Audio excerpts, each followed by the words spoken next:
How's it going, guys? It's been a long time. Well, not too long, I guess. I did do another video, but content is scarce. Is that the right word? But anyways, jumping right into the video here, I'm going to be showing you guys how to bleed your own brakes by yourself and why it's important to bleed your brakes and the differences between the fluids and what you're going to need and everything like that, da-di-da-di-da, on vehicles that are fairly old. So right here I got my 1999 Camry. It needs a little bit of work. It's actually pretty perfect, but it needs some regular maintenance. This is what I would consider regular maintenance. But before moving on to showing you guys what you're going to need and how to pretty much do it by yourself without air or anything like that. Now, should you bleed your brakes as a DIYer? Yes, you can, but bleeding your brakes is a very, I wouldn't say like hard task or anything like that, but it is extremely easy to screw up. When is a good time to do a brake fluid flush? You should realistically do your brake fluid flushes between a year or 20,000, 30,000 mile, whichever comes first. Or in the off case, if it looks like this. Now, I'm not entirely too sure if you guys are going to be able to see it, but I mean, shit, if I open the fucking lid here, god damn, that shit is black. So this is a very sure sign of deteriorated fluid. This is absolutely not good. Now, what happens with deterioration in your fluid like this, a lot of it has to do with moisture getting inside, and that contaminates the hydraulic fluid, which is what is used to create pressure into your brake system. So when you hit the brakes, there's a push rod in here that pushes fluid, and hydraulic fluid is compressible, whereas water is not. So when it starts to get contaminated with moisture, it becomes more of a water-like liquid than a hydraulic fluid. Now I say that because that is the number one cause of why fluid or hydraulic fluid becomes deteriorated and worn down, because of moisture getting inside, contaminated. Other contaminants can get in there as well. You never want to top off your fluid. If it's ever low, you need to like bleed it, flush it. Adding just brake fluid straight in without a pressurized system. This is where it kind of becomes where it's like not really okay for a DIYer to do it, why it needs to be brought to a professional, because in order to properly fill the system without any contaminants, it needs to be filled by a pressurized system. So if you've ever taken your car to a shop and the mechanic is doing a brake flush for you or a bleed, and you ever gone inside the shop and see that they have this machine hooked up to it, they have a system pressurizing the system, a system pressurizing the brake system to allow it to fill with fluid, while it has a hose anywhere on the bleeders of the vehicle to pull the fluid through the brake lines. Now again, you could do this the way I'm doing it here. It's a little more tedious, and it's going to take a little more effort to fully flush and bleed the system without the proper equipment. However, this method does work. It takes forever. So now that you understand how your brake system kind of works, at least like I said, in these older vehicles where it builds vacuum, the vacuum pressure sends the fluid through the lines, presses up against the pistons, pushes them out, creates a braking force on the rotors. That's exactly how it works in a nutshell. There's more complicated terms for it, but that's the simplest way I can think about off the top of my head how to explain how a brake system works. So with that out of the way, here's the kind of fluid you would see in your modern everyday car, like a Toyota Camry or Honda Civic or anything like that of the sorts. I'm going to try to scoot a little closer, see if you guys can see it there, but right here is just .4 brake fluid. Now there's .3, .4, .5, and .5.1. In too much detail about .5 and .5.1, those are for very special vehicles. Typically you'll see those in your high-end luxury vehicles or I don't know, exotics maybe. I don't know. I've never really worked on anything past like a Mercedes or higher end BMW. We'll start with .3, which I don't have with me right now, but .3 is it allows, it's the most common fluid that can absorb moisture. I don't know the scientific word for it. If I figure it out, it's going to be right here on the video. This is the science word of what hydraulic fluid actually is. So it can actually absorb moisture, and like I've said earlier, when it gets exposed to moisture, water, and all that, it becomes, you know, diluted and then doesn't work the way it should.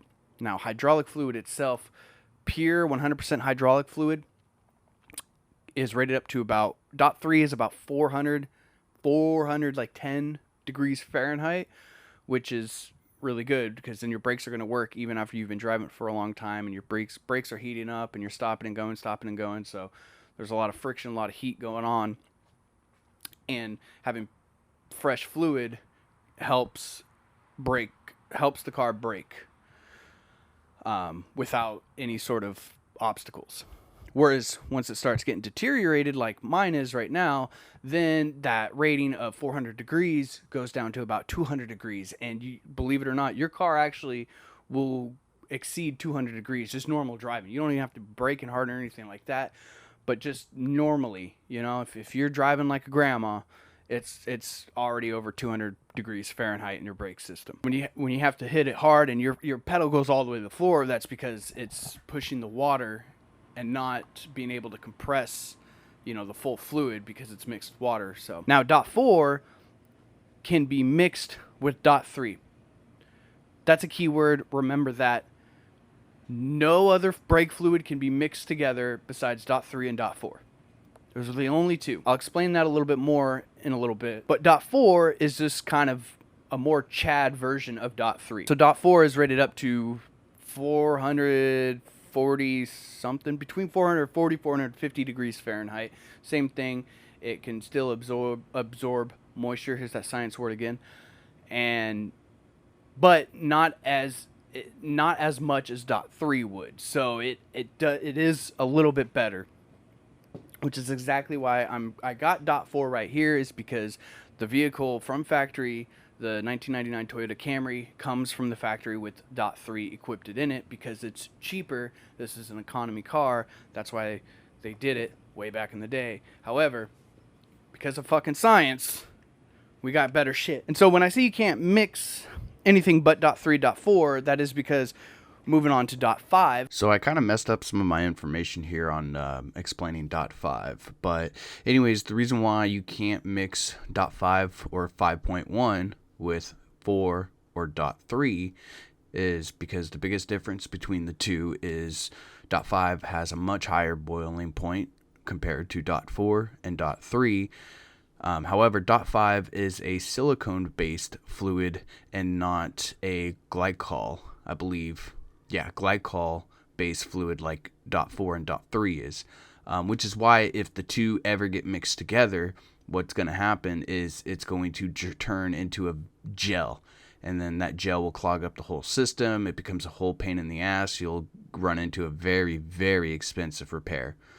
So that's just the main thing about .5 and 5.1. It's a much better brake fluid, or hydraulic fluid, I guess, if you will, and it is used for higher end vehicles that do require that kind of braking force and that higher boiling point, like with cars with, I would assume, I don't know any actual information, but cars like Porsche, like a GT3 RS that use like a 4, 6, whatever caliper piston. Something that requires a lot of force and gets really, really, really hot a lot of the time. So that's the difference. .3, .4 has decent boiling points, but they're glycol-based fluid, and .5 is a silicone base. All right, so I'm really bad at explaining things. This is why I don't normally do like any tutorial-like videos on YouTube, or a teacher for that matter. I understand a lot, and I know how vehicles work and the science behind a lot of shit. I'm fucking terrible at explaining it. So if you're confused and you have questions, leave them in the comments for me. I always get back to people. People comment on videos from years ago, and I still get back to them. So, feel free, always post comments if you have any sort of questions or anything like that. I'd be glad to help you out with that and get that squared away. So moving on now to what you're going to need for this particular job. Now, I have this in the title as a beginner level because it's 100% a beginner level. You only need one special tool, and it's like $27 from Harbor Freight, and the Harbor Freight one works phenomenal. All right, so I lost some footage here, but anyways, you can go over here to Harbor Freight. As you can see, there's you're gonna need this bleeder kit, or at least a hand pump, some kind of vacuum pump that will work. And then the other thing you're gonna need for this is just a basic wrench set. So like I said, this is something super beginner level. Anybody can do it. And then, of course, you'll need the brake fluid, a jack, and some jack stands. You do not, however, need to take the wheels off. It does make it easier because then you could do it kind of on the outside of the car. You don't have to get under the car to bleed the brakes. So if you want, totally up to you to take the wheels off. I took the wheels off personally just because there's other stuff I wanted to take a look at while I was underneath the car. But it's not 100% a necessity. But that's it. It's all you need for this particular job.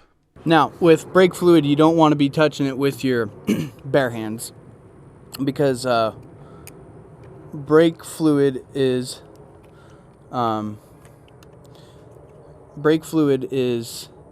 like I said, highly contaminatable, and oil from your fingers and everything like that. However, I need to pull this out in order to suck all this stuff out. Now, this is why having a pressurized or a vacuumed system on top of this is ideal because you don't have to worry about, like, if I knock dirt or knock that or knock this, I got to be really super careful about this. So I'm sitting here with it over the reservoir right now. You guys probably can't see it, but the reason why is because brake fluid is also very corrosive and can and will destroy paint. So I should have grabbed a towel when I did this, but that's all right. We're going to just carefully. There we go. So what I just pulled out is the screen. Basically, the screen is what helps keep contaminants out, like big dirt and everything like that, which is why now you have to be extremely careful. So what I'm going to do, I want to make sure that this is going to build pressure, which it is.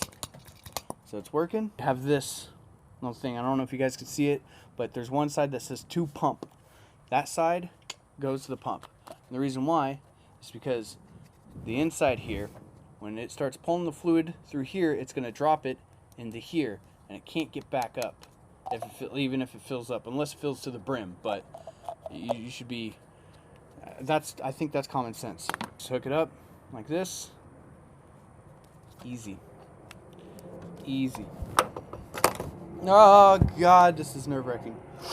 Oh, yeah, it's nice and tight on there, that's for sure. All I'm gonna do here is I'm gonna try to not let this hang in front of the camera, but also hang in a way where I can see it. I'm gonna just stick this in the tube, and I'm just gonna pump. Just constantly pump it all out till it fills up. And then what you're gonna want to do with this process is you're just gonna leave it in like this. I'll let it sit somewhere else. There we go. So you're just gonna slowly do this until it's about empty. I ranted here, but when it's almost empty, then you're going to go start opening up the furthest brake line on your vehicle, which is going to be in the back, either on the driver's side or passenger side, depending on where the proportioning valve is on your car, and just kind of pull a little bit through, fill up the reservoir a little bit with fresh fluid. Remember, it is denser than water, so it will sit on top, and it will pull all the deteriorated fluid out, and just kind of do that process, and then you'll proceed to just bleed all your brakes all the way around and keep filling it up as you go. So here we go. Is that all we're gonna get? That's all we're gonna get. We're gonna get like 15 psi. Put that up, and then so don't ever break this loose first. Like,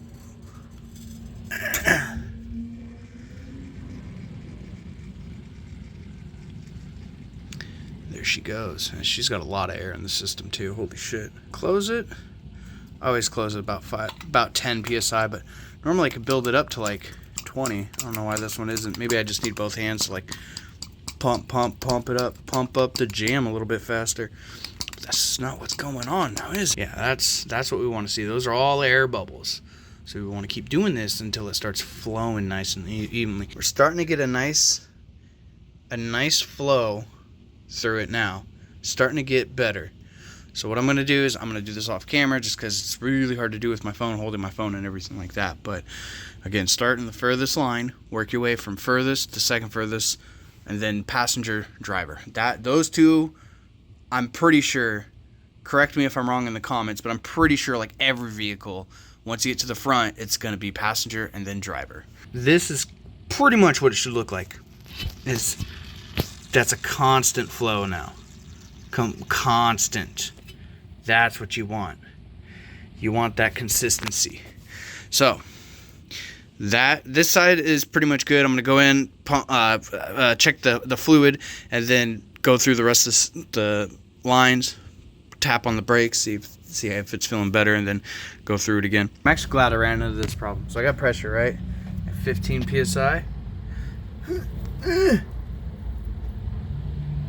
Where the fuck is it? Ain't fucking shit coming out. That's not good. That's bad news. Okay, so now what I would do in this situation, if I was at work, I would have another tech come by and pump the brakes for me. Try to build pressure through the master and see if it flows all the way through. See if it just flows even. And then, do the pump, hold. I open it, push all the way down to push it out. But I don't have that luxury right now, and I can't. This is my only car, so it's not like I'm gonna go drive and get the fucking pump that I need with the air compressor. Okay, so now, because if that option doesn't work, if I had somebody else here to help me out, if that option does not work, I would then take off the caliper, see what's going on, see what happened. Which I might do because this is who I am, and now I'm concerned and just kind of want to figure out why it's not working right. Well, the good news is I got it unfucked. So we got, it's flowing now.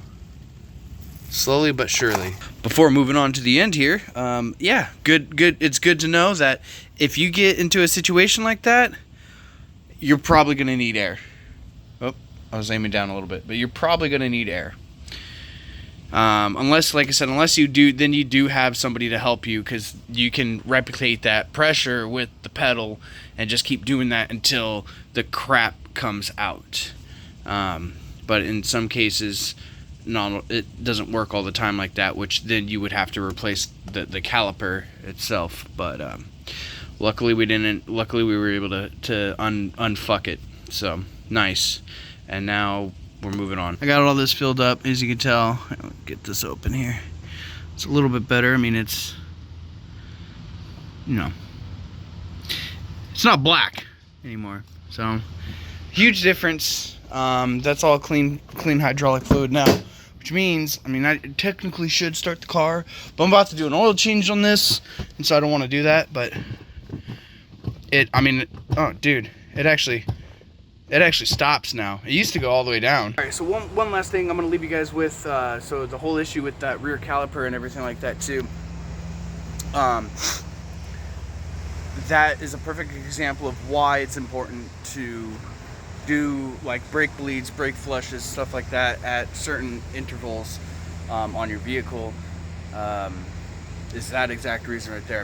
That's seeing is believing proof right there. So it's important because like that, how that stuff happens is because of all the contaminants it builds up into the calipers like that too, which then blocks it.